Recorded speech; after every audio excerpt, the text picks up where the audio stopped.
ಧಾರವಾಡದ ಹಾಶ್ಮಿ ನಗರದಲ್ಲಿ ನಡೆದ ಯುವ ಕಾಂಗ್ರೆಸ್ ರಾಜ್ಯ ಪ್ರಧಾನ ಕಾರ್ಯದರ್ಶಿ ಫೈರೋಜ್ ಪಠಾಣ್ ಕೊಲೆಗೆ ವೈಯಕ್ತಿಕ ದ್ವೇಷವೇ ಕಾರಣ ಎಂದು ಗೊತ್ತಾಗಿದೆ. ಫೈರೋಜ್ ಪಠಾಣ್ ಕೊಲೆಗೆ ಸಂಬಂಧಿಸಿದಂತೆ ನಿನ್ನೆಯಷ್ಟೊತ್ತಿಗೆ ಪೊಲೀಸರು 9 ಜನರನ್ನು ವಶಕ್ಕೆ ಪಡೆದು ಅವರನ್ನು ನ್ಯಾಯಾಲಯಕ್ಕೆ ಹಾಜರುಪಡಿಸಿದ್ದರು. ಸದ್ಯ 9 ಜನರನ್ನು ನ್ಯಾಯಾಂಗ ಬಂಧನಕ್ಕೆ ನೀಡಲಾಗಿದೆ. ಕೊಲೆಗೆ ಬಳಸಿದ 2 ಬೈಕ್ ಹಾಗೂ 1 ಕಾರನ್ನು ಪೊಲೀಸರು ವಶಪಡಿಸಿಕೊಂಡಿದ್ದಾರೆ. ಈ ಕೊಲೆಗೆ ಸಂಬಂಧಿಸಿದಂತೆ ಆರೋಪಿ ಮೊಹಮ್ಮದ್ ಶಾ ಹಾಗೂ ಕೊಲೆಗೀಡಾದ ಫೈರೋಜ್ ಪಠಾಣ್ ಮಧ್ಯ ವೈಯಕ್ತಿಕ ಸಂಘರ್ಷ ನಡೆದಿತ್ತು. ಕೊಲೆಗೀಡಾದ ಫೈರೋಜ್ ತಮಗೆ ಸಾಕಷ್ಟು ಕಿರಿಕಿರಿ ಮಾಡುತ್ತಿದ್ದ. ಹಲವು ಬಾರಿ ವೈಯಕ್ತಿಕ ಜಗಳ ನಡೆದು ಪೊಲೀಸ್ ಠಾಣೆ ಮೆಟ್ಟಿಲು ಸಹ ಏರಿದ್ದವು. ಇದೇ ವಿಷಯ ಕೊಲೆಗೆ ಕಾರಣ ಎಂಬುದನ್ನು ಮೊಹಮ್ಮದ್ ಶಾ ಹೇಳಿದ್ದಾನೆ. ಈ ಕುರಿತು ನಾವು ಇನ್ನೂ ಹೆಚ್ಚಿನ ವಿಚಾರಣೆ ಮತ್ತು ತನಿಖೆ ನಡೆಸಿದ್ದೇವೆ. ಈ ಕೊಲೆ ಪ್ರಕರಣವನ್ನು ನಾವು ಗಂಭೀರವಾಗಿ ಪರಿಗಣಿಸಿದ್ದೇವೆ ಎಂದು ಪೊಲೀಸ್ ಆಯುಕ್ತ ಶ್ರೀ ಎನ್ ಶಶಿಕುಮಾರ್ ಅವರು ಸಹ ತಿಳಿಸಿದ್ದಾರೆ.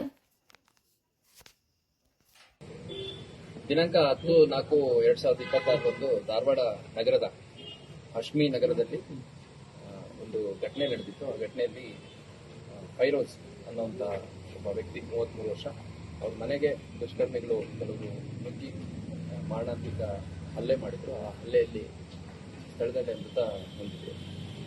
ಅದಾದಮೇಲೆ ನಾವು ಸ್ಥಳಕ್ಕೆ ಭೇಟಿ ನೀಡಿ ಮತ್ತೆ ಪ್ರಕರಣ ದಾಖಲು ಮಾಡಿಕೊಂಡು ಧಾರವಾಡ ಉಪನಗರ ಪೊಲೀಸ್ ಠಾಣೆಯಲ್ಲಿ ಕೊಲೆ ಪ್ರಕರಣವನ್ನು ದಾಖಲು ಮಾಡಿಕೊಂಡಿದ್ವಿ. ಆ ಒಂದು ಪ್ರಕರಣದಲ್ಲಿ ಒಟ್ಟು 9 ಜನರನ್ನು ನಾವು ಅರೆಸ್ಟ್ ಮಾಡಿದ್ವಿ.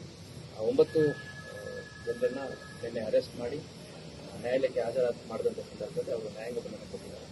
ಮತ್ತು ಅವ್ರನ್ನ ಪೊಲೀಸ್ ಕಸ್ಟಡಿ ತಗೊಂಡು ಫರ್ದರ್ ಇನ್ವೆಸ್ಟಿಗೇಷನ್ ಮುಂದುವರೆದ ತನಿಖೆಯನ್ನು ಮಾಡುವಂಥ ಕ್ರಮ ಕೈಗೊಳ್ಳಲಾಗಿದೆ. ಈ ಒಂದು ಪ್ರಕರಣದಲ್ಲಿ ಪ್ರತ್ಯಕ್ಷದರ್ಶಿಗಳೇನಿದ್ದಾರೆ, ಪ್ರತ್ಯಕ್ಷದರ್ಶಿಗಳ ಮುಂದುವರೆದ ಮತ್ತು ಹೆಚ್ಚುವರಿ ಹೇಳಿಕೆಯನ್ನು ಪಡೆದುಕೊಳ್ಳಲಾಗ್ತಲ್ಲ. ಮತ್ತು ಅವರುಗಳು ಆರೋಪಿತರನ್ನು ನೋಡಿದ್ದೀವಿ ಅಂತ ಹೇಳಿರೋದರ ಹಿನ್ನೆಲೆಯಲ್ಲಿ ಮತ್ತು ಅವರ ಡೀಟೇಲ್ಸ್ ನಿಮಗೆ ಯಾರು ಅನ್ನೋದು ಎಕ್ಸಾಕ್ಟ್ಲಿ ಗೊತ್ತಿಲ್ಲ ಅನ್ನೋ ಹಿನ್ನೆಲೆಯಲ್ಲಿ ಒಂದು ಬೆಸ್ಟ್ ಐಡೆಂಟಿಫಿಕೇಶನ್ ಕರೆಯನ್ನು ಕೂಡ ಈ ಒಂದು ಕೇಸ್ನಲ್ಲಿ ಮಾಡಿಸಲಾಗುತ್ತೆ. ಹಾಗಾಗಿ ಅದಕ್ಕೂ ಕೂಡ ನಾವು ಮಾನ್ಯ ನ್ಯಾಯಾಲಯಕ್ಕೆ ಬೆಸ್ಟ್ ಐಡೆಂಟಿಫಿಕೇಶನ್ ಕರೆಯಲ್ಲಿ ಕೂಡ ಅನುಮತಿಯನ್ನು ಕೊಟ್ಟಿದ್ದೇವೆ. ಕೊಲೆಗೆ ಕಾರಣ ಏನಾದರೂ ರಾಜಕಾರಣನೋ ಅಥವಾ ಏನಾದರೂ ಮೃತ ಹೊಂದಿರುವಂಥ ವ್ಯಕ್ತಿ ಮತ್ತು ಯಾರು A1 ಆರೋಪಿ ಇದ್ದಾರೆ ಅವರಿಬ್ಬರ ನಡುವೆ ಬಹಳ ದೊಡ್ಡ ಮಟ್ಟದ ವೈಯಕ್ತಿಕ ಸಂಘರ್ಷ. ಆ ವೈಯಕ್ತಿಕ ಸಂಘರ್ಷ ಅಂತಂದ್ರೆ ಪ್ರತಿದಿನದ ಚಟುವಟಿಕೆಯಲ್ಲಿ ಪರಸ್ಪರ ಸಂಘರ್ಷ ಆಗ್ತದೆ ಎಂದು ಆರೋಪಿ ಹೇಳಿದ್ದಾನೆ. ಮತ್ತೆ ಕಂಪ್ಲೇಂಟಲ್ಲೂ ಕೂಡ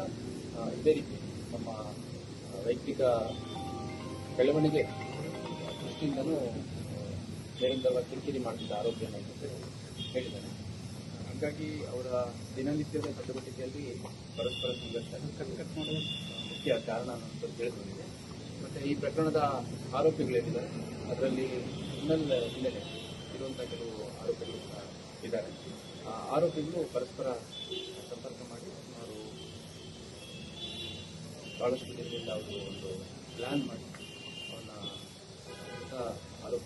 ಮೃತ ವ್ಯಕ್ತಿಯಿಂದ ಅವ್ರನ್ನ ಆರೋಪಿಗಳು ಸುಮಾರು ದಿನಗಳಿಂದ ಫಾಲೋ ಅಪ್ ಮಾಡಿದ್ದಾರೆ ಅನ್ನೋದು ಇನ್ಫಾರ್ಮೇಷನ್ ಸಿಕ್ಕಿದೆ. ಮೃತ ವ್ಯಕ್ತಿಯೇನಿಲ್ಲ ಅವ್ರು ಮದುವೆ ಇತ್ತು ಅನ್ನೋ ಕಾರಣಕ್ಕೆ ಬಹಳಷ್ಟು ಬಾರಿ ಅವನಿಂದ ಓದಿ ಬಂದು ದರ್ಶನ ಹುಡುಗರ ಜೊತೆಗೆ ಸಂಬಂಧಿಕರ ಜೊತೆಗೆ ಕಾಡಿಸ್ಕೊಡ್ಲಿಕ್ಕೆಲ್ಲ ಹೋಗುವಂಥ ಸಂದರ್ಭದಲ್ಲಿ ಆ ಮದುವೆ ಇರುವಂಥದ್ರ ಬಗ್ಗೆ ಈ ಆರೋಪಿಗಳಿಗೆ ಅಂದಾಜಿಲ್ಲ. ಹುಡುಗರನ್ನ ಜೊತೆಗಿಟ್ಕೊಂಡು ಓಡಾಡ್ತಿದ್ದಾನೆ ಅಂತಂದು ಕೆಲವು ದಿನಗಳ ಕಾಲ ಹೊಂದಾಕಿದ್ದಾರೆ ಸ್ಥಳದಲ್ಲಿ. ಅದಾದಮೇಲೆ ನಂತರ ನೇರವಾಗಿ ಮನೆಗೆ ಯಾರು ಬೇರೆ ಗಂಡ್ಮಕ್ಳು ಇದ್ದಂಥ ಸಮಯದಲ್ಲಿ ಹೋಗಿ ಹೊಡಿಬೇಕು ಅಂತಂದು ಅವರು ಪ್ಲ್ಯಾನ್ ಮಾಡಿ ಅವರು ಒಟ್ಟು 9 ಜನ ಆರೋಪಿಗಳನ್ನು ನಾವು ಅರೆಸ್ಟ್ ಮಾಡಿದ್ದೇವೆ. ಮತ್ತು ಇನ್ನೂ ತನಿಖೆ ಮುಂದುವರೆದಿದೆ. ಇನ್ನೂ ಕೆಲವು ಆರೋಪಿಗಳನ್ನು ಈ ಪ್ರಕರಣದಲ್ಲಿ ಅರೆಸ್ಟ್ ಮಾಡೋದು ಬಾಕಿ. 9 ಜನ ಆರೋಪಿಗಳು ಯಾರು ಸರ್ ಮತ್ತು ಆದರೆ ಅವ್ರದ್ದು ಟೆಸ್ಟ್ ಐಡೆಂಟಿಫಿಕೇಶನ್ ಮಾಡಿಸಬೇಕಾಗಿರೋದ್ರಿಂದ ಆರೋಪಿಗಳ ವಿವರಗಳನ್ನು ನೀಡಲಿಕ್ಕಾಗಲ್ಲ. ಅದು ಟೆಸ್ಟ್ ಐಡೆಂಟಿಫಿಕೇಶನ್ ಕರೆಯಲು ನ್ಯಾಯಾಲಯದ ಅನುಮತಿ ಯಾರು ಆಗಿದ್ದಾರೆ ಅಲ್ಲ A1 ಆರೋಪಿ ಸೇರಿದಂತೆ ಈಗ FIR 3 ಹೆಸರು ಕೊಟ್ಟಿದ್ದಾರೆ. FIR ಪಬ್ಲಿಕ್ ಆಗ್ತಲ್ಲ ಸಿಗುತ್ತೆ.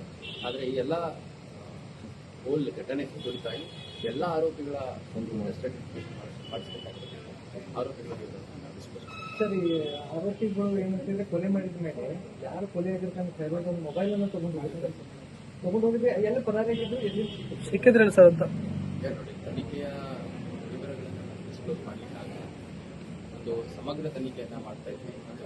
10ನೇ ತಾರೀಕು ರಾತ್ರಿ ಘಟನೆ ಆಯಿತು. ಘಟನೆ ಆದ ದಿನದಿಂದ ನಮ್ಮ DCP ನಾನ್ ಆರ್ಡರ್ ಮತ್ತು DCP ಕ್ರೈಮ್ ಸೇರಿದಂತೆ ನಾನು ಇಲ್ಲಿ ಲೀಡ್ ಬಿಟ್ಟಿದ್ದು 9 ಜನ ಆರೋಪಿಗಳನ್ನ ಇಂಡಿವಿಜುವಲಿ ನಾನು ಎನ್ಕ್ವೈರಿ ಮಾಡಿದಾಗ ಇಂಟ್ರೋಗೇಷನ್ ಮಾಡಿದಾಗ ಒಂದು ಸಮಗ್ರ ತನಿಖೆಯನ್ನು ಮಾಡಲಾಗುತ್ತೆ. ಇದೊಂದು ಗಂಭೀರ ಪ್ರಕರಣ. ಯಾಕಂದರೆ ಮನೆಗೆ ನುಗ್ಗಿ ಮನೆಯಲ್ಲಿರುವಂಥದ್ದು ಒಂದು ಅತ್ಯಂತ ಗಂಭೀರ ಪ್ರಕರಣ. ಅಷ್ಟೇ ಗಂಭೀರತೆಯಿಂದ ಒಂದು ಸಮಗ್ರ ತನಿಖೆಯನ್ನು ಒಂದು ಪ್ರಕರಣದಲ್ಲಿ ಮಾಡಲಾಗುತ್ತೆ. ಈ ಪ್ರಕರಣ ಕುರಿತಾಗಿ ಅವರ ಕುಟುಂಬ ಸದಸ್ಯರು ಏನಿದ್ದಾರೆ ಅವ್ರಿಗೂ ಕೂಡ ನಾವು ಹೆಚ್ಚುವರಿ ಹೇಳಿಕೆಯನ್ನು ಪಡ್ಕೊಳ್ಳಿಕ್ಕೆ ಅವರಿಗೆ ಕೊಡ್ತಾ ಇದ್ದಾರೆ. ಮತ್ತೆ ಬಹಳಷ್ಟು ಜನ ಈ ಪ್ರಕರಣದಲ್ಲಿ ನನಗೆ ಬೇರೆ ಬೇರೆ ಮಾಹಿತಿ ಇದೆ ಅನ್ನುವಂಥದ್ದು ಹೇಳಿರುವಂಥದ್ದು ನಾನು ಸಾಮಾಜಿಕ ಜಾಲತಾಣಗಳಲ್ಲಿ ಕೆಲವು ಮಾಧ್ಯಮದಲ್ಲಿ ಕೂಡ ನೋಡಿದ್ದೀನಿ. ಮತ್ತೆ ಮೃತ ಹೊಂದಿದ ವ್ಯಕ್ತಿಯ ಮನೆಗೆ ಘಟನೆ ನಡೆದ ದಿನ ಭೇಟಿ ನೀಡಿದಂಥ ಸಂದರ್ಭದಲ್ಲಿ ಬಹಳಷ್ಟು ಜನ ನಮಗೆ ಇದ್ರ ಬಗ್ಗೆ ಹೆಚ್ಚುವರಿ ಮಾಹಿತಿ ಇದೆ ಅನ್ನುವಂಥದ್ದನ್ನು ಹೇಳಿದ್ದಾರೆ.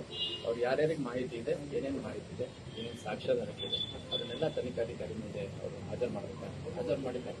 ಇನ್ನು ಅವರ ಆರೋಪಗಳಿಂದ ಅದೆಲ್ಲವನ್ನು ಕೂಲಂಕುಷವಾಗಿ ತನಿಖೆಯಲ್ಲಿ ನಾವು ಅಳವಡಿಸಿಕೊಳ್ಳುತ್ತೇವೆ.